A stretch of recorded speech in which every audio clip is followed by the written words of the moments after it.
Ferreira para que inmediatamente la policía de la provincia de Catamarca encubriera el crimen. Sí, es la pregunta que se hicieron todos los ciudadanos catamarqueños.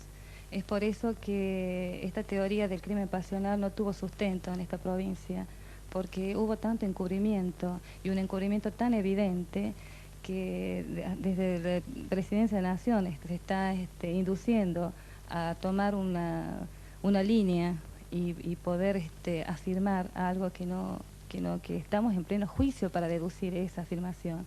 O sea que considero que es muy prematuro y hay que tener mucho cuidado cuando se habla así. Más sobre todo el presidente de la Nación, que no es un ciudadano común, es el presidente de los argentinos. Por lo tanto, su opinión no es la opinión de un ciudadano común. Es decir, que nosotros lo tomamos como un mensaje subliminal, tomando como si Dios estuviera presente en Patti. Patti tiene la verdad. ¿Y quién es Patti? Mari, vos como hermana de Ruth estuviste siempre al lado de ella y además, algo que mucha gente quizás no entendía, estuviste siempre al lado de las marchas del silencio. Sí, exactamente. Estuve en las marchas del silencio porque las marchas del silencio exigían verdad y justicia, que es lo que exigimos los familiares de Ruth, lo que exigimos desde un primer momento, justicia, porque la justicia va a implicar para nosotros el fin de un calvario que nosotros no pedimos, no buscamos, ni siquiera estuvimos en esto. Entonces, cuando me alarmó escuchar las palabras del presidente, y una vez más, el presidente Menem se equivoca porque vuelve a avasallar las instituciones, vuelve a meterse con la justicia y sobre todo con las decisiones de la Corte de Justicia de Catamarca. Él tiene que pensar que los jueces que han pasado por la causa, que los integrantes de la Corte de Justicia de Catamarca no son tontos, que por algo han tomado esta determinación. Uno siempre se pregunta, era mucho más fácil encontrar pruebas para inculpar a Ruth y tener toda una teoría cerrada. Yo creo que las deben haber buscado bastantes. ¿Cómo te estuvieron investigando desde el primer momento? Y desde el primer momento me estuvieron investigando profundamente. Lo que pasa es que ese fin de semana yo estuve estudiando, tanto sábado como domingo, y estuve estudiando con un grupo de compañeros, los cuales fueron interrogados en su momento y bueno, me dieron la razón. Vos estabas casada hacía como 3 años ya con Luis en aquella época. Me casé en el 86, así que al 90... 4 años de casada. ¿Cómo te enteraste vos de que, usando las palabras de Luis, tu marido había tenido un desliz? Yo terminé enterándome del famoso desliz de mi ex marido cuando me enteró de que ha fallecido esta chica que había estado tan enamorada de Luis y que yo desconocía esa relación profunda que quizás ellos tuvieron. Vos, sin embargo, sabías que había una chiquilina que te llamaba por teléfono y además la habías encontrado un día en la casa de Luis. Sí, sabía de esa llamada porque mi madre me comentaba que era la que estaba más en mi casa, en realidad. Yo tuve muy pocas ocasiones de atender el teléfono, pero como nadie decía la verdad, o sea, nunca pude comprobar realmente si existía una relación, porque no... Luis decía que era mentira. Luis me dijo que era mentira y cuando yo estando en la casa de él, ella llegó a verlo a Luis y tuve oportunidad de hablar con ella. Ella me dijo que no lo conocía a Luis y Luis me dijo que no la conocía a ella, o sea que directamente yo no tenía razón para sospechar porque ellos ambos decían desconocerse. Pero en el fondo de tu corazón sabías que algo raro pasaba. Sí, como toda mujer tenía una intuición, pero también como toda mujer preocupada por sus estudios, yo estaba muy ocupada en mi trabajo y en mi estudio. O sea que lo otro podía llegar a ser una consecuencia de tantas ocupaciones. Uno siempre quiere saber cómo es el grupo familiar, cómo es la familia de una persona. Pues tiene mucho que ver con el carácter, con la psicología de esa persona. ¿Cómo es tu familia? ¿Qué fue tu papá acá en Catamarca?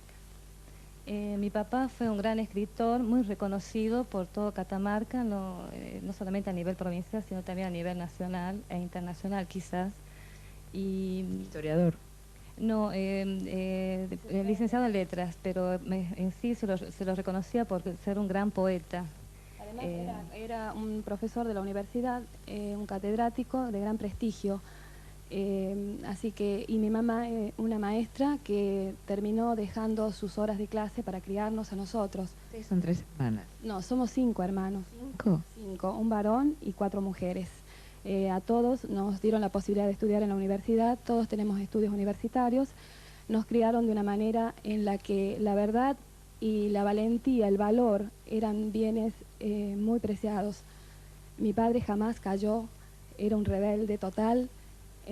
¿Cuándo hace que falleció? Y mi papá falleció va a ser 2 años. Y mucho dolor y mucha angustia porque esto no se había esclarecido. Pero además, todo este proceso aceleró su muerte porque sufrimos un allanamiento sin orden de juez en la casa de mi padre cuando estaba, en ese momento veía todavía él y estaba justo para hacerse una operación y le subió la presión y le terminó haciendo un problema en los ojos porque se le llenó de sangre los ojos y perdió la vista. Esa fue una de las consecuencias de la injusticia de que sufrimos nosotros en Catamarca. Además, la discriminación por el hecho de que no tenemos poder. Estás muy angustiada, Mari. ¿Por qué estás tan angustiada hoy? Que te venías bancando todo muy bien. Me angustian escuchar, por ejemplo, a un tribunal que prácticamente interroga induciendo la respuesta. Tenés hijos adolescentes ya. Cuando los conocieran muy chiquitos, ¿verdad? ¿Qué edad tienen tus sobrinos? Vamos a dejar que se calme Mari. Sí, tengo de diversas edades. Puedo decir que soy la tía preferida de ellos, porque ya que no tengo hijos, todavía. todavía, lo que ellos me piden, yo me gusta darles lo que ellos quieren, lo que ellos piden. ¿Ven televisión, escuchan radio, leen los diarios? ¿Qué te preguntan, Ruth? Sí, lo que pasa es que los chicos de Mari, que son los más grandes, son los que realmente entienden. Los más chicos todavía no llegan a comprender. Te voy a comentar una anécdota. Mi hijo, Juan Francisco, que cuando sucedió todo este caso era muy pequeño, apenas tenía 8 años, ¿cómo habrá, le habrá ocasionado un daño a él tan grande que recuerdo que jugaba con sus compañeritos de escuela y entonces decían, vamos a jugar a los policías y a los ladrones. Entonces decían los compañeros, yo no quiero ser de la policía porque la policía es mala, porque escucharía todo lo que se hablaba de una policía que realmente, como en el caso de mi hermana, de Ruth, que llegó a secuestrarla, una comisión paralela, cuando nosotros no sabíamos dónde estaba, si la estarían torturando, si qué le estaban haciendo. Y era una comisión que vino con integrantes de Buenos Aires, de Rosario, no sé de dónde eran. Nosotros no sabíamos dónde la tenían detenida, porque a ella salió para hacer un trámite y no volvió a la casa y estuvo 3 días detenida. ¿Te decían que te inculparas del crimen? ¿Qué te decía la comisión esa paralela donde estaba Saladino, si no me equivoco? No, en esa comisión paralela estaba Miranda y Quiroga, Santi Esteban y Dávar. Son los que yo puedo reconocer. Y una gente que no era de Catamarca, que parecían porteños, muy bien vestidos y de buen aspecto. ¿Qué te decían, Ruth? Ellos me preguntaban sobre mi relación con Luis y sobre lo que apuntaban era cómo iba a reaccionar yo cuando me enterara que Luis se había declarado culpable. Ellos ya lo daban como un hecho. Lo daban como un hecho porque, yo me enteré después que Luis había tenido un ofrecimiento de dinero para hacerse cargo del crimen. De acuerdo, porque hicimos la nota en aquel momento en el estudio del doctor Avellaneda con vos presente, ¿te acordás? Sí, me recuerdo. Sí, me acuerdo que esa vez vos dijiste, ¿qué quieres decirle al presidente Menem? Y vos sabés que recordando con mi madre, porque mis padres son de un pueblo de La Rioja, de San Blas de los Sauces, que queda a muy pocos kilómetros de Anillaco. Ellos son riojanos como el presidente. Y mi abuela materna, Inocencia Ahumada, tuvo como primer abogado, cuando recién se recibía, el doctor Carlos Menem. Y ella idolatraba a Carlos Saúl Menem, porque decía que ella le había hecho ganar un juicio donde a ella le habían estafado en una venta de un camión.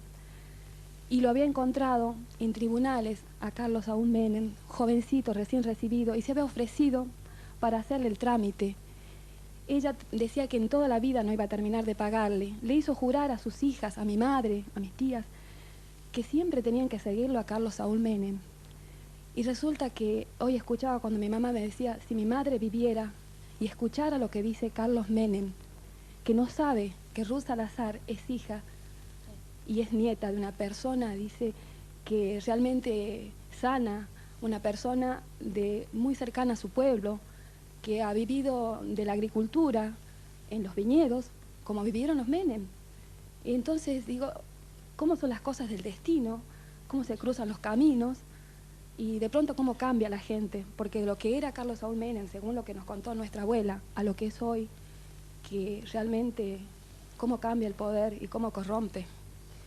Ruth, ante lo que está sucediendo en este juicio, recién vamos por la 6ª jornada, uno observa, porque la televisión permite que este juicio realmente sea oral y público, y ve la actuación de los abogados, de los defensores, de los patrocinantes, del fiscal y sobre todo de los integrantes del tribunal. ¿Qué sentís? Con respecto a los integrantes del tribunal, que creo que más precisamente el presidente del tribunal, creo que ejerce demasiado poder, o sea, es como que él está solo digitando todo y no permite la participación del resto de profesionales que están allí, no de adorno, sino casualmente para poder participar. Y no me gusta mucho la posición que toma, tan autoritaria con respecto a algunos testigos y tan débil o tan sumisa con respecto a otros testigos. ¿Por qué crees que siempre rondó alrededor de Luis y ahora te implican a vos en el crimen? Uno se pregunta, si yo tuviera poder y dinero, lo primero que hago es descubrir realmente quién es el criminal para demostrar la inocencia de la gente que quiero. Yo no sé si tus posibilidades económicas podían seguir investigando, pero ¿alguien se acercó a ofrecerte datos para demostrarte que Luis había sido o que Luis no había sido? Tuvimos, nos acercaron datos, incluso tratamos de comunicarnos con el ministro de Gobierno para ofrecernos, para ayudar en base a esos datos, para que él formara una comisión donde casualmente hablamos con el policía Casas, donde él queríamos que estuviera él, que le teníamos confianza, y hablamos con él, le dijo que sí, aceptó, pero el ministro de Gobierno no tuvimos respuesta de él. ¿Eso ya era en la época de la intervención, en la época de Castillo o en la época de Ramón? No, en la época de Castillo. ¿Y nadie les escuchó? ¿Y cuáles eran los datos que tenía? Y eran datos aportados que también los tenía Casas, pero no podría ir en tantos detalles porque no recuerdo bien. Ruth, mañana pasado, un día de estos, vas a estar sentada en el banquillo, seguramente vas a ir a declarar como testigo. ¿Qué le vas a decir al presidente del tribunal? Que es lo mismo que qué le vas a decir al país, que te va a estar mirando. Toda mi verdad, lo que hice ese fin de semana y, bueno, contestar todo lo que me quieran preguntar, pero siempre con la verdad por adelante. ¿Por qué te separaste de Luis? También me lo van a preguntar seguramente, pero además de la infidelidad, tenés que soportar ser acusada injustamente de algo en lo que yo no tuve nada que ver. Eso aceleró nuestro divorcio. ¿Seguís creyendo en él? Sí, a pesar de todo sigo creyendo en él. El otro día alguien dijo que Luis había dicho que no ponía las manos al fuego por vos. Me llamó mucho la atención, todavía no tuve oportunidad de hablar con él. ¿Vos lo escuchaste eso? Sí, más bien no lo escuché, lo leí en un periódico local, pero creo que hubo una mala interpretación, o le quisieron dar una mala interpretación a las palabras de Luis. No obstante, él lo dijo públicamente que él ponía las manos al fuego por mí. ¿Vos pones las manos al fuego por él? Sí, también lo hago. ¿Quién crees que mató a María Soledad? Ojalá lo supiera. No estaríamos viviendo semejante pesadilla, aún sabiéndolo, ¿no? Gracias, Ruth. Gracias, Mari. Gracias a vos, Fanny. Por su parte, la hermana Marta Peloni se refirió a este juicio y a las declaraciones del presidente Carlos Menem. Y hablando Hablando de desprolijidades, ¿qué opina usted de las declaraciones del presidente de la Nación cuando habla de que Patti le había resuelto el crimen? ¿Ustedes fueron a verlo al presidente antes o después que Patti viniera a Catamarca? Nosotros fuimos antes que Patti viniera a Catamarca. Justamente unos días después creo que ocurrió lo de Patti, por lo menos en ese verano. Yo estaba en Buenos Aires. Fanny, realmente fue sorprendente para mí que el presidente de la República se manifestara con esa inclinación y tendencia hacia la teoría de Patti, lo que me demuestra que Patti fue mandado por quién, de la Policía Federal a las órdenes de... Bueno, sabemos que en esos momentos estaba Mera Figueroa en el puesto. ¿Mera Figueroa en algún momento fue asesor de Ramón Saadi o asesor de Vicente Saadi? Sí, efectivamente, Saadi. Eso es lo que habíamos denunciado en aquella época. Y bueno, ¿y otro funcionario, Díaz Martínez, que no sé si tenía algo que ver con Catamarca? También ocupaba un cargo, no recuerdo, Fanny, en estos momentos, pero muy conocido en Catamarca en sus funciones políticas. Y lo que quería expresarte, pero que no me extraña lo que dijo el presidente después de haber leído la barbaridad que le contestó a Monseñor Laguna y a Monseñor Esaine, porque una vez más nos demuestra, ¿no es cierto?, que lo que dice, lo que piensa y su obrar, y bueno, en su manera de, digamos, de entender toda su gobernabilidad, y bueno, hay una coherencia en él. Marta, hay algo que nosotros no recordamos muy bien y quizás usted nos puede refrescar. ¿Ustedes tuvieron una entrevista con el obispo de Catamarca? Sí, Fanny, efectivamente, fue cuando creo que una de las testigos que tiene que declarar, varias entrevistas, porque yo siempre asistía a comunicarle al obispo cómo iba la causa. E incluso en algunas consultas, muy pocas consultas, pero a comunicarle sí. Y le mandamos testigos, como por ejemplo la señora Sara Cuba de Boggio, que para nosotros fue un testigo muy importante en su momento.